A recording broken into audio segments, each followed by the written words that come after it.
ప్రజలకి ఆర్థిక భారాలు పెరిగిన మాట వాస్తవం భారతదేశంలో. No doubt at all. ఇవాళ లక్షలు సంపాదించినా చాలట్లేదు. వేలల్లో సంపాదన చాలట్లేదు. సర్దుకునే కుటుంబాలకి చాలా అద్భుతం. కానీ సర్దుకోవడం ఇష్టం లేని కుటుంబాలే 95% ఉన్నాయి. ఆ ఇంపాక్టే కనబడుతుంది.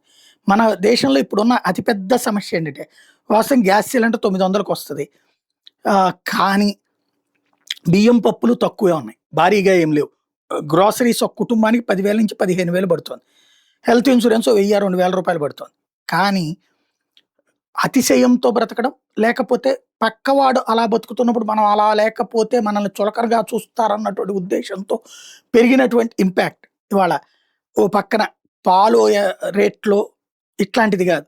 మూవీ టికెట్ల రేట్లు ఒకటి ఎక్కువ. అట్లాగే రెంట్లు పెద్ద పెద్ద నగరాల్లో ఎక్కువ. ఇవాళ సింపుల్‌గా ఒక లక్ష సంపాదిస్తున్నటువంటి వాళ్ళకి కూడా ఎలాంటి పరిస్థితి ఉంది అన్నది ఒక అసెస్ చేసింది. ప్రభుత్వం కావచ్చు, స్వచ్ఛంద సంస్థలు కావచ్చు. పెట్రోలు రూ. 110 లీటరు. నెలకొచ్చేటప్పుడు కనీసం 100 లీటర్లు అవుతుంది. మిల్క్ రూ. 65 లీటరు. నెలకొచ్చేటప్పటికి కనీసం ఒక 100 లీటర్లు అవుతుంది. అదే 50 లీటర్లు తక్కువ అవ్వదు. కొన్ని చోట్ల పెద్దగా ఎక్కువ కాఫీ, టీలు తాగేవాళ్ళు ఉంటే 100. మూవీ టికెట్ రూ. 350.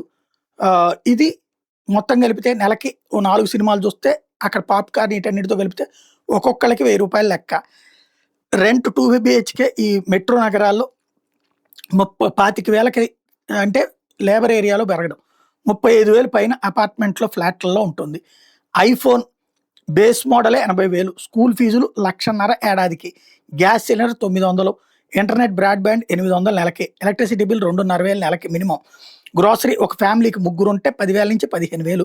హెల్త్ ఇన్సూరెన్స్ 1000 నుంచి 2,000. కార్ ఈఎంఐ, ఫ్యూయల్ 20,000 నెలకి. డొమెస్టిక్ హెల్ప్ 3,000 అంటే పని మనుషులు వీళ్ళు 3,000 నుంచి 6,000. కాఫీ ఆర్ కేఫ్‌లో ఇంకొక 200 వేసుకున్నా సరే ఇది.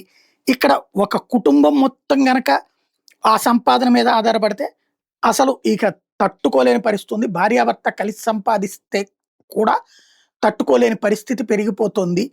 అంటే జీవన భారం పెరిగిపోతుంది ప్రధాన నగరాల్లో. అదే నిదానంగా మెట్రో నగరాల నుంచి మామూలు నగరాలకు వ్యాపిస్తుంది. దీంతో పోల్చుకుంటే కొంత తగ్గుతుంది అంతే. క్రమంగా ఈ దాన్నేమంటారు, అద్భుత జీవనం కాదు, అట్లాగని అనర్థదాయక జీవనం కాదు. దీంతో ఎక్స్‌పెండిచర్ పెరిగిపోయి మనిషి సైకలాజికల్‌గా డిస్టర్బ్ అవుతుంది. హెల్త్ పరంగా దెబ్బతింటున్నారని తేలుతుంది.